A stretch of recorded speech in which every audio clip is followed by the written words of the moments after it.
Chapitre 10. Les houillères sous-marines. Le lendemain, 20 février, je me réveillai fort tard. Les fatigues de la nuit avaient prolongé mon sommeil jusqu'à 11 heures. Je m'habillai promptement, j'avais hâte de connaître la direction du Nautilus. Les instruments m'indiquèrent qu'il courait toujours vers le sud avec une vitesse de 20 000 à l'heure par une profondeur de 100 mètres. Conseil entra. Je lui racontai notre excursion nocturne, et les panneaux étant ouverts, il put encore entrevoir une partie de ce continent submergé. En effet, le Nautilus rasait à 10 mètres du sol seulement la plaine de l'Atlantide. Il filait comme un ballon emporté par le vent au-dessus des prairies terrestres, mais il serait plus vrai de dire que nous étions dans ce salon comme dans le wagon d'un train express.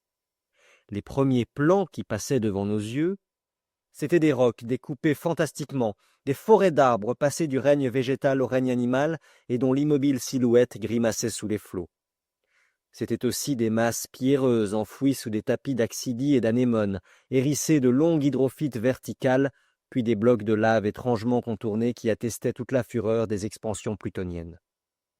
Tandis que ces sites bizarres resplendissaient sous nos feux électriques, je racontais à Conseil l'histoire de ces Atlantes qui, au point de vue purement imaginaire, inspirèrent à Bailly tant de pages charmantes. Je lui disais les guerres de ces peuples héroïques. Je discutais la question de l'Atlantide en homme qui ne peut plus douter. Mes conseils distraits m'écoutaient peu, et son indifférence à traiter ce point historique me fut bientôt expliquée. En effet, de nombreux poissons attiraient ses regards, et quand passaient ces poissons, Conseil, emporté dans les abîmes de la classification, sortait du monde réel. Dans ce cas, je n'avais plus qu'à le suivre et à reprendre avec lui nos études ichtyologiques. Du reste, ces poissons de l'Atlantique ne différaient pas sensiblement de ceux que nous avions observés jusqu'ici. C'étaient des raies d'une taille gigantesque, longues de 5 mètres et douées d'une grande force musculaire qui leur permet de s'élancer au-dessus des flots. Des squales d'espèces diverses, entre autres un glauque de 15 pieds, à dents triangulaires et aiguës que sa transparence rendait presque invisible au milieu des eaux, des sagres bruns, des humantins en forme de prisme et cuirassés d'une peau tuberculeuse, des esturgeons semblables à leurs congénères de la Méditerranée, des cygnathes trompettes longs d'1 pied et demi, jaune-brun, pourvus de petites nageoires grises, sans dents ni langue, et qui défilaient comme de fins et souples serpents. Parmi les poissons osseux, Conseil nota des macaïras noirâtres, longs de 3 mètres et armés à leur mâchoire supérieure d'une épée perçante, des vives, aux couleurs animées, connus du temps d'Aristote sous le nom de dragons marins et que les aiguillons de leur dorsale rendent très dangereux à saisir, puis des coryphèmes, au dos brun rayé de petits traits bleus et encadrés dans une bordure d'or, de belles dorades, des chrysostones lunes, sortes de disques à reflets d'azur qui, éclairés en dessous par les rayons solaires, formaient comme des taches d'argent, enfin des xiphias espadons, longs de 8 mètres, marchant par troupes, portant des nageoires jaunâtres taillées en faux et de longues lèvres de 6 pieds, intrépides animaux, plutôt herbivores que piscivores, qui obéissaient au moindre signe de leurs femelles comme des maris bien stylés. Mais tout en observant ces divers échantillons de la faune marine, je ne laissais pas d'examiner les longues plaines de l'Atlantide. Parfois, de capricieux accidents du sol obligeaient le Nautilus à ralentir sa vitesse, et il se glissait alors avec l'adresse d'un cétacé dans d'étroits étranglements de collines. Si ce labyrinthe devenait inextricable, l'appareil s'élevait alors comme un aérostat, et l'obstacle franchi, il reprenait sa course rapide à quelques mètres au-dessus du fond. Admirable et charmante navigation, qui rappelait les manœuvres d'une promenade aérostatique, avec cette différence que le Nautilus obéissait passivement à la main de son timonier. Vers 4 heures du soir, le terrain, généralement composé d'une vase épaisse et entremêlé de branches minéralisées, se modifia peu à peu. Il devint plus rocailleux et parut semé de conglomérats, de tufs basaltiques, avec quelques semis de lave et d'obsidiennes sulfureuses. Je pensais que la région des montagnes allait bientôt succéder aux longues plaines, et en effet, dans certaines évolutions du Nautilus, j'aperçus l'horizon méridional barré par une haute muraille qui semblait fermer toute issue. Son sommet dépassait évidemment le niveau de l'océan. Ce devait être un continent, ou tout au moins une île, soit une des Canaries, soit une des îles du Cap-Vert. Le point n'ayant pas été fait, à dessein peut-être, j'ignorais notre position. En tout cas, une telle muraille me parut marquer la fin de cette Atlantide dont nous n'avions parcouru, en somme, qu'une minime portion. La nuit n'interrompit pas mes observations. J'étais resté seul. Conseil avait regagné sa cabine. Le Nautilus, ralentissant son allure, voltigeait au-dessus des masses confuses du sol, tantôt les effleurant comme s'il eût voulu s'y poser, tantôt remontant capricieusement à la surface des flots. J'entrevoyais alors quelques vives constellations à travers le cristal des eaux, et précisément 5 ou 6 de ces étoiles zodiacales qui traînent à la queue d'Orion. Longtemps encore je serais resté à ma vitre, admirant les beautés de la mer et du ciel, quand les panneaux se refermèrent. À ce moment, le Nautilus était arrivé à l'aplomb de la haute muraille. Comment manœuvrerait-il? Je ne pouvais le deviner. Je regagnai ma chambre. Le Nautilus ne bougeait plus. Je m'endormis avec la ferme intention de me réveiller après quelques heures de sommeil. Mais le lendemain, il était 8 heures lorsque je revins au salon. Je regardai le manomètre.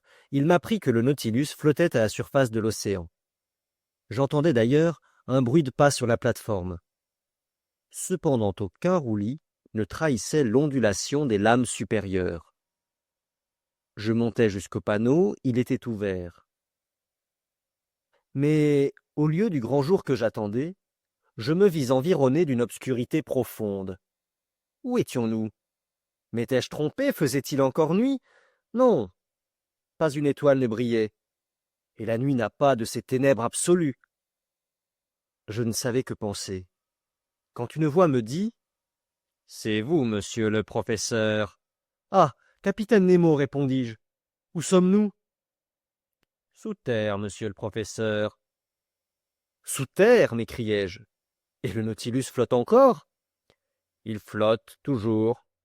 Mais je ne comprends pas. » Attendez quelques instants, notre fanal va s'allumer, et si vous aimez les situations claires, vous serez satisfait. Je mis le pied sur la plateforme et j'attendis. L'obscurité était si complète que je n'apercevais même pas le capitaine Nemo. Cependant, en regardant au zénith, exactement au-dessus de ma tête, je crus saisir une lueur indécise, une sorte de demi-jour qui emplissait un trou circulaire. En ce moment, le fanal s'alluma soudain, et son vif éclat fit évanouir cette vague lumière. Je regardais, après avoir un instant fermé mes yeux éblouis par le jet électrique. Le Nautilus était stationnaire. Il flottait auprès d'une berge disposée comme un quai. Cette mer qui le supportait en ce moment, c'était un lac, emprisonné dans un cirque de murailles qui mesurait 2000 de diamètre, soit 6000 de tour.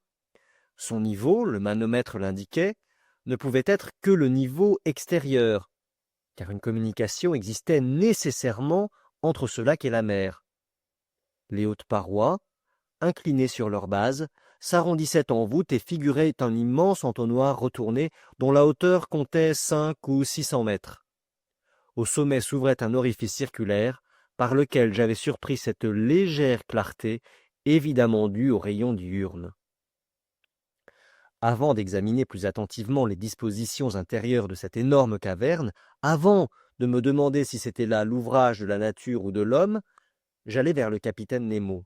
« Où sommes-nous? Dis-je. »« Au centre même d'un volcan éteint, » me répondit le capitaine. « Un volcan dont la mer a envahi l'intérieur à la suite de quelques convulsions du sol.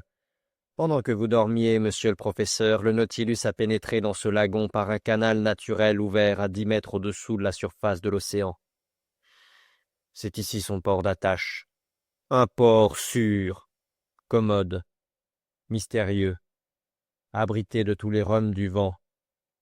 Trouvez-moi sur les côtes de vos continents ou de vos îles une rade qui vaille ce refuge assuré contre la fureur des ouragans. » En effet, répondis-je, ici vous êtes en sûreté, capitaine. Qui pourrait vous atteindre au centre d'un volcan? Mais à son sommet, n'ai-je pas aperçu une ouverture? Oui. Son cratère. Un cratère empli jadis de lave, de vapeur et de flammes, et qui maintenant donne passage à cet air vivifiant que nous respirons. Mais quelle est donc cette montagne volcanique? Demandai-je. Elle appartient à un des nombreux îlots dont cette mer est semée. Simple écueil pour les navires, pour nous caverne immense. Le hasard me l'a fait découvrir, et en cela le hasard m'a bien servi. Mais ne pourrait-on descendre par cet orifice qui forme le cratère du volcan? Pas plus que je ne saurais y monter. Jusqu'à une centaine de pieds, la base intérieure de cette montagne est praticable, mais au-dessus, les parois surplombent et leur rampe ne pourrait être franchie. Je vois, capitaine, que la nature vous sert partout et toujours. Vous êtes en sûreté sur ce lac, et nul que vous n'en peut visiter les eaux. Mais à quoi bon ce refuge? Le Nautilus n'a pas besoin de port? Non, monsieur le professeur, mais il a besoin d'électricité pour se mouvoir, d'éléments pour produire son électricité, de sodium pour alimenter ses éléments, de charbon pour faire son sodium, et de houillère pour extraire son charbon. Or, précisément ici, la mer recouvre des forêts entières qui furent enlisées dans les temps géologiques.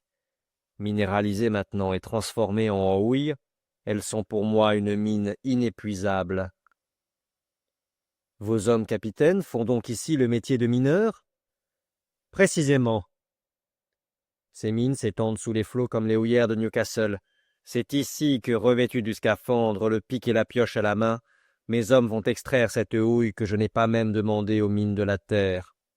Lorsque je brûle ce combustible pour la fabrication du sodium, la fumée qui s'échappe par le cratère de cette montagne lui donne encore l'apparence d'un volcan en activité. Et nous les verrons à l'œuvre, vos compagnons? Non, pas cette fois, du moins, car je suis pressé de continuer notre tour du monde sous-marin. Aussi me contenterai-je de puiser aux réserves de sodium que je possède. Le temps de les embarquer, c'est-à-dire un jour seulement, et nous reprendrons notre voyage. Si donc vous voulez parcourir cette caverne et faire le tour du lagon, profitez de cette journée, monsieur Aronnax. Je remerciai le capitaine et j'allai chercher mes deux compagnons qui n'avaient pas encore quitté leur cabine. Je les invitai à me suivre sans leur dire où ils se trouvaient. Ils montèrent sur la plateforme. Conseil, qui ne s'étonnait de rien, regarda comme une chose très naturelle de se réveiller sous une montagne après s'être endormi sous les flots. Mais Ned Land n'eut d'autre idée que de chercher si la caverne présentait quelque issue. Après déjeuner, vers 10 heures, nous descendions sur la berge. « Nous voici donc encore une fois à terre, » dit Conseil. « J'appelle pas cela la terre, » répondit le Canadien. « Et d'ailleurs, nous ne sommes pas dessus, mais dessous. » Entre le pied des parois de la montagne et les eaux du lac se développait un rivage sablonneux qui, dans sa plus grande largeur, mesurait 500 pieds. Sur cette grève, on pouvait faire aisément le tour du lac. Mais la base des hautes parois formait un sol tourmenté sur lequel gisaient, dans un pittoresque entassement, des blocs volcaniques et d'énormes pierres ponces. Toutes ces masses désagrégées, recouvertes d'un émail poli sous l'action des feux souterrains, resplendissaient au contact des jets électriques du fanal. La poussière micacée du rivage, que soulevaient nos pas, s'envolait comme une nuée d'étincelles. Le sol s'élevait sensiblement en s'éloignant du relais des flots, et nous fûmes bientôt arrivés à des rampes longues et sinueuses, véritables raidillons qui permettaient de s'élever peu à peu. Mais il fallait marcher prudemment au milieu de ces conglomérats, qu'aucun ciment ne reliait entre eux, et le pied glissait sur ces trachytes vitreux, faits de cristaux de feldspath et de quartz. La nature volcanique de cette énorme excavation s'affirmait de toutes parts. Je le fis observer à mes compagnons. Vous figurez-vous, leur demandai-je, ce que devait être cet entonnoir lorsqu'il s'emplissait de lave bouillonnante et que le niveau de ce liquide incandescent s'élevait jusqu'à l'orifice de la montagne comme la fonte sur les parois d'un fourneau. Je me le figure parfaitement, répondit Conseil, mais monsieur me dira-t-il pourquoi le grand fondeur a suspendu son opération, et comment il se fait que la fournaise est remplacée par les eaux tranquilles d'un lac? Très probablement, Conseil, parce que quelque convulsion a produit au-dessous de la surface de l'océan cette ouverture qui a servi de passage au Nautilus. Alors les eaux de l'Atlantique se sont précipitées à l'intérieur de la montagne. Il y a eu une lutte terrible entre les deux éléments, lutte qui s'est terminée à l'avantage de Neptune.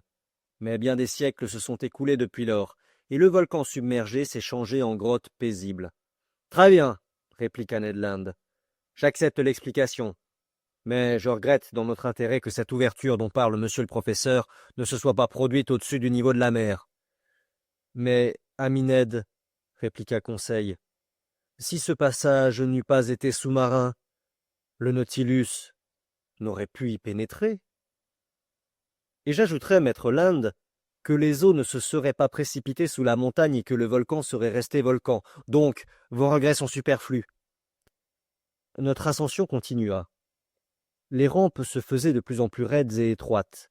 De profondes excavations les coupaient parfois qu'il fallait franchir. Des masses surplombantes voulaient être tournées. On se glissait sur les genoux, on rampait sur le ventre, mais l'adresse de Conseil et la force du Canadien aidant, tous les obstacles furent surmontés. À une hauteur de 30 mètres environ, la nature du terrain se modifia, sans qu'il devînt plus praticable. Aux conglomérats et aux trachytes succédèrent de noirs basaltes, ceux-ci étendus par nappes toutes grumelées de soufflures, ceux-là formant des prismes réguliers, disposés comme une colonnade qui supportait les retombées de cette voûte immense, admirable spécimen de l'architecture naturelle. Puis, entre ces basaltes serpentaient de longues coulées de lave refroidie, incrustées de raies bitumineuses, et par places s'étendaient de larges tapis de soufre.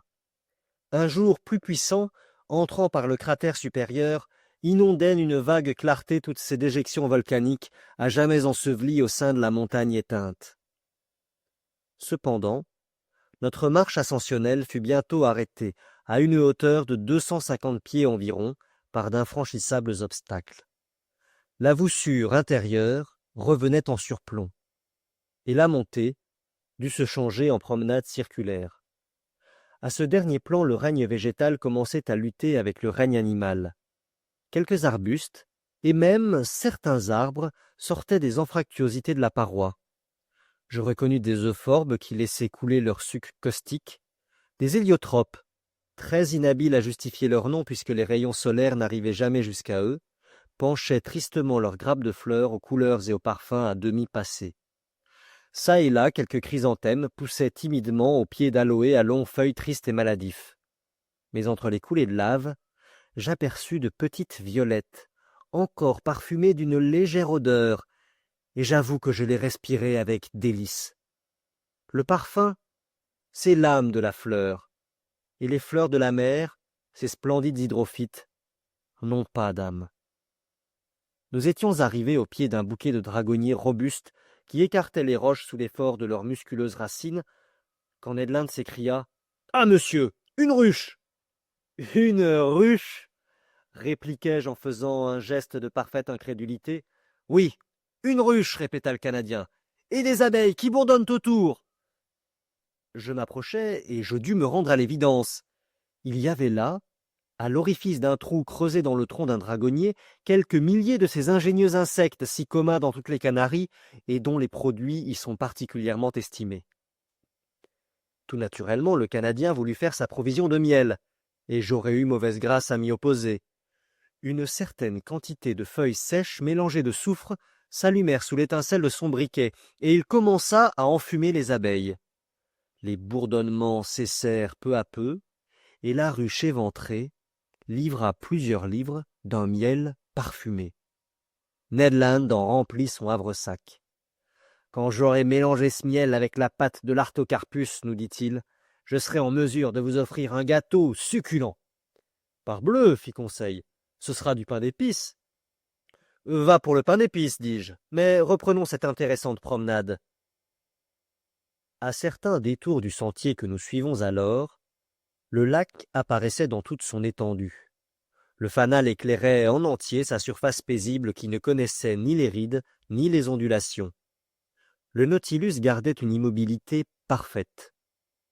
Sur sa plateforme et sur la berge s'agitaient les hommes de son équipage, ombre noire nettement découpée au milieu de cette lumineuse atmosphère. En ce moment, nous contournions la crête la plus élevée de ces premiers plans de roche qui soutenaient la voûte. Je vis alors que les abeilles n'étaient pas les seuls représentants du règne animal à l'intérieur de ce volcan.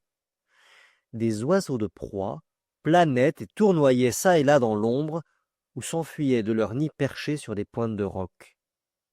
C'étaient des éperviers au ventre blanc et des crécelles criardes. Sur les pentes détalaient aussi de toute la rapidité de leurs échasses de belles et grasses outardes.